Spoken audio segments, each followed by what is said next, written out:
The generous gift, the gift that changed everything to her. Elena Vasquez stared at the sleek device lying on her laboratory table, her dark eyes reflecting both curiosity and frustration. 5 months had passed since humanity's first contact with the hegemony, and this was what they offered as a gesture of goodwill. The weapon looked impressive enough, with its smooth metallic surface and soft blue glow, but initial tests had been deeply disappointing. Still trying to figure out what makes it tick? Captain Marcus Chen entered the lab, his military uniform crisp despite the late hour. He had been working alongside Elena since the weapons arrived, trying to understand their true capabilities. Elena picked up the device, turning it over in her hands. These things are supposed to be energy weapons, but they barely have enough power to stun a small animal.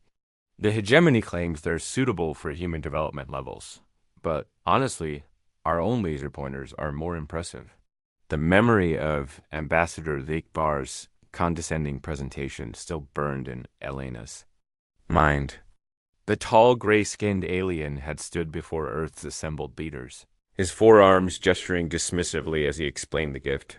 These neural resonance projectors, he had said in his mechanical translation device, are perfect for species in the early stages of technological development. Simple to use, impossible to misuse, and completely safe for civilized beings. Captain Chun hefted one of the weapons, checking its weight. 500 of these things, and they're all identical. No instruction manual, no technical specifications. Just point and shoot, according to our alien friends. That's what bothers me, Elena said, walking to her computer terminal. The hegemony has technology that can bend space and time, but they give us weapons that seem designed for children. Either they're hiding something, or they think we're too stupid to handle real weapons. Marcus finished grimly. Elena nodded, pulling up her latest test results on the screen. Look at this. The energy output is minimal, but the complexity of the internal systems is incredible. There are quantum processors in here that we can barely understand, connected to some kind of biological interface system. Biological interface? The weapon responds to neural activity. When you hold it, it reads your brain waves, your emotional state, even your genetic markers. But for what purpose? All it does is fire a weak energy pulse. General Patricia Stone's voice crackled through the communication system, interrupting their discussion. Dr. Vasquez, Captain Chen, report to the command center immediately. We have a situation. The command center buzzed with activity as Elena and Marcus arrived. Multiple screens showed a distant star system where New Shanghai, humanity's first successful colony world, was under attack. 3 unknown ships were bombarding the small settlement, while the colonists desperately tried to evacuate. Space pirates, General Stone explained tersely. They showed up 2 hours ago and started demanding tribute. Our nearest military vessels are days away. Elena watched the terrible scene unfold on screen. New Shanghai had no military defense. Only a small security force armed with conventional weapons and a handful of the hegemony's neural resonance projectors. General, Marcus said urgently, the colony security team has some of the alien weapons. Maybe this is our chance to see what they can really do under combat conditions. On screen, they could see Security Chief David Park and his team of 12 officers taking cover behind buildings as pirate forces landed on the colony surface. The pirates were heavily armed with military-grade plasma weapons and body armor that could stop conventional bullets. This is Chief Park, came the desperate voice through the communication system. We're outnumbered 3-1, and our regular weapons aren't penetrating their armor. We're going to try the alien devices. Elena leaned forward, her heart racing. Chief Park, be careful. We don't fully understand how those weapons work. Doc, we don't have a choice. These things are nothing. The security team spread out across the colony center, each officer carrying one of the neural resonance projectors. The pirates advanced confidently, their leader laughing as he saw the strange weapons. What are those supposed to be? The pirate, Captain shouted mockingly. Toys from your alien friends? Chief Park raised his weapon and fired. The blue energy pulse struck the pirate captain's center mass and seemed to do nothing. The criminal laughed and raised his own plasma rifle. Then, something extraordinary happened. The pirate captain's expression changed from amusement to confusion, then to horror. He began speaking, but instead of threats, he was recounting every crime he had ever committed. His voice grew louder and more frantic as he described murders, thefts, and acts of cruelty in perfect detail. Around him, his crew members were experiencing the same phenomenon as other security officers fired their weapons. The pirates were compelled to confess their crimes, but more than that, they were experiencing the emotional weight of their victims' suffering. "I killed them," one pirate sobbed, dropping his weapon. "I can feel what they felt. The fear, the pain. Oh God, what have I done?" Within minutes, the entire pirate force had surrendered, overwhelmed by guilt and empathy they had never experienced before. They begged for forgiveness, offering to make restitution for their crimes. Back on Earth, the command center had fallen silent. Everyone stared at the screens in amazement. "Did those weapons just ... double quotes," Marcus began. "They forced the pirates to experience empathy," Elena whispered, her scientific mind racing. "The neural resonance projectors don't just read neural activity. They can project it. They made the pirates feel the emotions of their victims." General Stone was the first to understand the implications. "The hegemony didn't give us weak weapons. They gave us empathy weapons. Devices that can force violent beings to understand the pain they cause." Elena was already heading back to her laboratory, her mind spinning with possibilities. "We need to study these devices immediately. If they can project empathy, what else can they do?" Over the next week, Elena and her team worked around the clock to understand the true nature of the neural resonance projectors. What they discovered was both fascinating and terrifying. The weapons were designed to be completely safe for civilized beings, like the hegemony, who had long ago evolved past violence and aggression. When used by such species, the devices simply projected calm and peaceful thoughts. But humans, with their complex mix of emotions and capacity for both violence and compassion, could use the weapons in ways their creators never imagined. "It's reading our entire," Elena explained to General Stone and Captain Chun. "Every feeling we've ever had, every memory of pain or joy. Then it can project those experiences into the minds of others." Marcus looked troubled. "So when our security team fired at the pirates ... they projected not just empathy, but the specific trauma and guilt associated with violent crimes. The weapons read the security officers' moral convictions and forced the pirates to experience them." General Stone frowned. "The hegemony had to know this was possible. Why would they give us weapons that could be used this way?" Elena pulled up a communication they had intercepted from Ambassador Thikvar to his superiors. "Listen to this." The alien's translated voice filled the room. "The humans have accepted the neural resonance projectors. These primitive beings will find them useless, as the devices require advanced moral development to function properly. It will serve as proof of their inferior emotional evolution. They thought we were too morally primitive to use the weapons effectively," Helena realized. "They expected us to fail, to prove that humans aren't ready for advanced technology. Instead, we found a way to use their own moral superiority against criminals," Marcus said with grim satisfaction, but their success had not gone unnoticed. Another intercepted message revealed growing concern among the hegemony leadership. "The humans have somehow activated the full potential of the neural resonance projectors," came another alien voice. "This should not be possible for a species at their developmental level. We may need to reconsider our assessment of their capabilities." Elena felt a chill run down her spine. "They're starting to see us as a threat." General Stone nodded grimly. "And if the hegemony decides we're dangerous, they might try to take those weapons back by force." As if summoned by their conversation, Ambassador Thikvar's image appeared on the main communication screen. His usual condescending demeanor had been replaced by something that looked suspiciously like nervousness. "Greetings, humans," he began, his forearms moving in what Elena had learned was a gesture of unease. We have received reports of your creative use of the neural resonance projectors. This is most unexpected. General Stone stepped forward.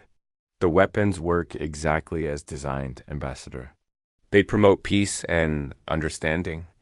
Yes, but not in the manner intended, Dekvar replied. These devices were created for species that have evolved beyond aggressive impulses. Your application of them suggests a concerning level of adaptability. Elena couldn't help but smile. Are you saying we're too creative for your weapons, Ambassador? The alien's skin color shifted to a darker gray, which Elena had learned indicated stress. Dr. Vasquez, your species has demonstrated an ability to weaponize tools of peace. This is troubling to the Hegemony Council. Troubling enough to want them back. Marcus asked pointedly. Nekvar's pause lasted just a fraction too long. The Council is evaluating the situation. We may need to collect the neural resonance projectors for recalibration. After the transmission ended, the three humans looked at each other with growing understanding. They're scared, Elena said with certainty.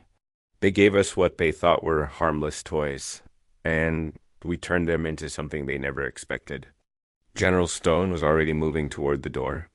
Then we better figure out what else these things can do before they try to take them away. The true power revealed human innovation unleashed 3 weeks after the new Shanghai incident, Doctor. Elena Vasquez had barely slept. Her laboratory had been transformed into a high-security research facility, with armed guards and the most advanced equipment Earth could provide. The neural resonance projectors had revealed secrets that were reshaping humanity's understanding of consciousness itself. Elena, you need to see this.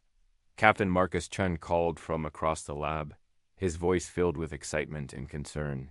He was standing next to Dr. James Wright, a neuroscientist who had joined their team after the hegemony's nervousness to human innovation. Elena hurried over to where James was monitoring a test subject, a volunteer from the military who was connected to both a neural resonance projector and an advanced brain scanner. Watch the neural activity when he focuses on different memories. James explained, pointing to the colorful patterns dancing across his screen. The weapon isn't just reading his thoughts, it's mapping his entire consciousness. Every memory, every learned skill, every emotional response. The volunteer, Sergeant Lisa Rodriguez, was concentrating on her military training while holding the alien device. The projector's blue glow intensified, and suddenly, Elena felt a strange sensation, as if she could understand tactical combat maneuvers she had never learned. Did you feel that? Marcus asked, his eyes wide. Elena nodded, her scientific excitement overriding her caution. It projected Sergeant Rodriguez's military knowledge directly into our minds. Not just the information, but the trained responses and muscle memory. Dr. Wright was practically vibrating with enthusiasm. Do you understand what this means? These weapons can transfer knowledge, skills, even emotional intelligence between individuals. The hegemony didn't just give us empathy weapons, they gave us consciousness amplifiers. Their breakthrough was interrupted by General Stone's urgent voice over the communication system. All senior staff to the command center immediately. We have incoming. The command center's main screen showed a sight that made Elena's blood run cold. 12 massive hegemony vessels had appeared at the edge of the solar system, each one large enough to carry thousands of troops. Got Ambassador. Dekvar's image filled the screen, but his usual diplomatic composure had been replaced by barely controlled agitation. His skin had shifted to an almost black color that Elena had never seen before. Humans, he began without preamble. The Hegemony Council has determined that the neural resonance projectors pose an unacceptable risk in your possession. You will return them immediately or face the consequences. General Stone stepped forward, her military bearing radiating calm authority. Ambassador, those weapons were given to us as a gift. We've used them only for peaceful purposes. Peaceful? The Kvar's voice rose to an uncharacteristic pitch. You have perverted tools of harmony into instruments of mental manipulation. Your species has demonstrated an alarming capacity to weaponize technologies intended for enlightenment. Elena felt a surge of anger at the aliens' hypocrisy. You gave us weapons specifically because you thought we were too primitive to use them properly. Now you're upset because we proved you wrong. The ambassador's forearms began moving in rapid, agitated patterns. You do not understand the danger you represent. The neural resonance projectors were designed to function only with minds that have evolved beyond aggression and deception. Your ability to activate their full potential suggests. Suggests what? Marcus demanded. Vekvar paused, his skin color shifting to an almost purple hue that Elena had never seen before. It suggests that humans may be more mentally advanced than our initial assessments indicated. This possibility is unacceptable to galactic stability. The truth hit Elena like a physical blow. You're not here to take back weapons. You're here because we've proven that your entire understanding of mental evolution is wrong. The hegemony has maintained galactic peace for 10,000 years, based on the principle that mental advancement naturally leads to pacifism, Bikvar admitted. If humans can achieve advanced consciousness while retaining aggressive capabilities, it challenges the fundamental basis of our authority. General Stone's expression hardened. So you're going to destroy us to protect your ideology. Not destroy, the ambassador corrected. We will remove the neural resonance projectors and implement mental conditioning to ensure humanity develops along proper evolutionary paths. The transmission ended, leaving the command center in tense silence. Mental conditioning, Dr. Wright said quietly. They're planning to lobotomize our entire species to fit their preconceptions. Elena was already moving toward the door. Not if we can help it. How many of the projectors do we have operational? 497, Marcus replied.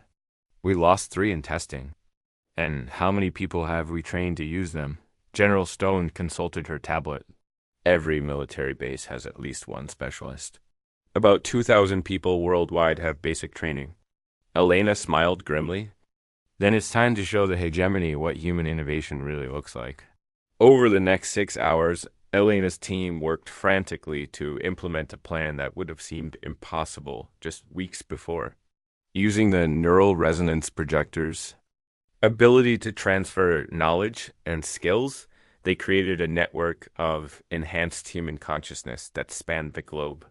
Dr. Wright had discovered that the projectors could be linked together, allowing multiple users to share not just thoughts and memories, but processing power and analytical capability. A group of humans connected through the devices could think faster and more creatively than any individual. It's like creating a temporary collective intelligence, Elena explained to the assembled military leaders. But unlike the hegemony's hive mind, each person retains their individuality and free will. Captain Chen was coordinating the global network from the command center. We have nodes established on every continent. Scientists, military personnel, artists, engineers, philosophers. The most creative and adaptable minds we could find. As the hegemony fleet approached Earth, something unprecedented began to happen. Connected through the neural resonance projectors, human consciousness expanded beyond anything the species had ever experienced. Elena could feel the thoughts and insights of thousands of brilliant minds, each contributing their unique perspective to the collective effort. A painter in Paris shared her understanding of color and beauty with an engineer in Tokyo, who combined it with mathematical precision to design new defensive technologies. A musician in New York provided rhythm and harmony that helped coordinate complex battle strategies developed by generals in Moscow and Mumbai. The hegemony had underestimated humanity in the most fundamental way possible. They assumed that mental advancement required the abandonment of creativity, passion, and individual will. But humans were proving that true consciousness could embrace both cooperation and individuality, both peace and a capacity for righteous anger. When the alien fleet began its assault, they encountered defenses they could never have anticipated. Human forces didn't just fight with weapons. They fought with coordinated consciousness that could adapt and evolve in real time. Elena, connected to the global network, could feel the battle unfolding like a complex symphony. She watched through the eyes of soldiers around the world as they used the neural resonance projectors not just to project empathy, but to share tactical knowledge, technical expertise, and creative problem-solving capabilities in orbit around Earth, human space. Forces used the projectors to coordinate their movements with impossible precision. Fighter pilots shared reflexes and spatial awareness, moving in patterns that seemed to anticipate the alien attackers. Every move, but the most devastating use of the technology, came when the humans began projecting their collective consciousness toward the hegemony forces. Alien soldiers who had never experienced individual creativity or passionate determination suddenly found themselves overwhelmed by the full spectrum of human emotion and innovation for beings who had spent millennia in a state of passionless order.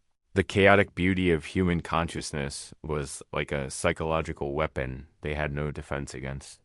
Hegemony troops began experiencing doubt, curiosity, and individual desires for the first time in their lives.